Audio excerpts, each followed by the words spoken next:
Bonjour, comment allez-vous? Je suis très honoré de vous recevoir de nouveau sur cette chaîne appelée la gestion locative sociale. Une chaîne qui s'adresse aussi bien aux professionnels qu'aux non-professionnels du secteur du logement social. Aujourd'hui, nous allons parler des 5 catégories de logements sociaux. Les logements locatifs sociaux sont communément désignés selon le mode de financement qui a permis de les construire ou encore désignés par le prêt qui a contribué à leur financement. Ces prêts financent donc la création de logements sociaux aussi bien neufs que par acquisition de logements existants ou occupés, mais financent également la réhabilitation des logements du parc social.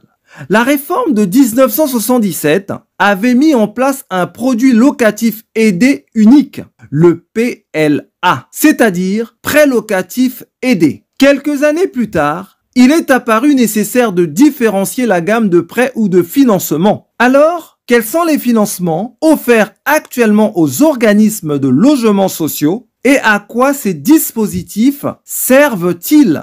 Disons qu'il y en a en tout 5. 1.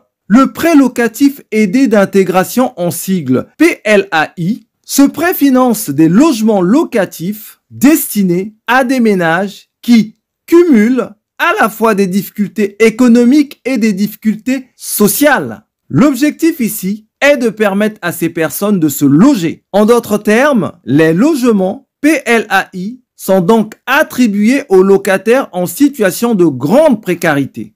2. Le prêt locatif à usage social, en sigle PLUS. Ce prêt est actuellement le dispositif le plus majoritairement utilisé par les bailleurs sociaux, car il répond à l'objectif de mixité sociale. En somme, les logements plus correspondent aux locations à habitation à loyer modéré, en abrégé HLM. 3. Le prêt locatif social en sigle PLS. C'est un prêt qui finance des logements locatifs situés en priorité dans les zones dont le marché immobilier est tendu, c'est-à-dire les zones où l'offre locative est inférieure à la demande. Les logements PLS, financés par le prêt locatif social, sont attribués aux candidats locataires ne pouvant prétendre aux locations HLM. Ils sont principalement attribués aux familles dont les revenus sont trop élevés pour pouvoir accéder aux locations HLM, mais trop bas pour pouvoir se loger dans le secteur privé.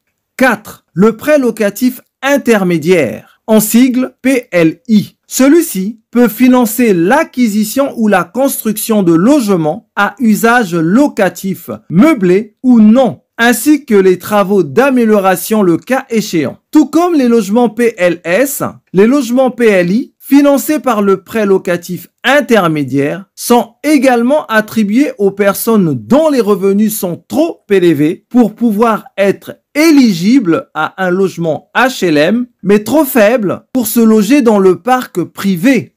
Enfin, 5.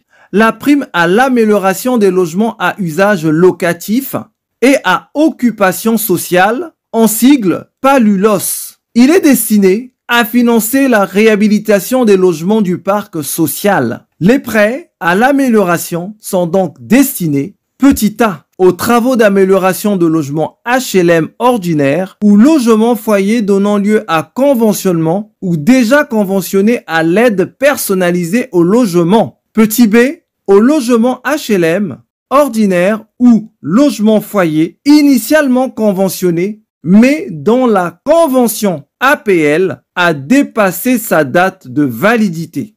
Pour bien comprendre l'intérêt que présentent tous ces prêts, il est nécessaire ici de rappeler le conventionnement de l'État. En effet, pour chaque opération de logement social financée, une convention est signée entre l'État et le bailleur social. Cette convention contient des engagements pris par le bailleur permettant aux locataires clients de bénéficier des aides personnalisées au logement, en abrégé APL, et prévoyant l'encadrement de la destination des logements relatifs, petit 1, au plafond de ressources pour l'attribution de logements, petit 2, au loyer maximum à respecter, Petit 3, aux réservations de logements du contingent préfectoral. Petit 4, à l'attribution d'une partie des logements aux ménages en difficulté. Au regard des dispositions de la loi sur la solidarité et le renouvellement urbain, en abrégé SRU, les logements plus, prêts locatifs à usage social, les logements PLAI, prêts locatifs aidés d'intégration, et les logements PLS, prêts locatifs social, sont considérés comme étant des logements sociaux. Cependant, les logements PLI, prêts locatifs intermédiaires, ne sont pas considérés comme tels, donc pas de conventionnement avec l'État pour ce dernier. C'est la fin de cette vidéo. Si vous avez aimé le contenu, merci de mettre un pouce bleu ou de liker et pensez surtout à partager autour de vous. Et si vous êtes intéressé par cette chaîne, je vous invite à vous abonner pour être informé des nouvelles publications. À bientôt!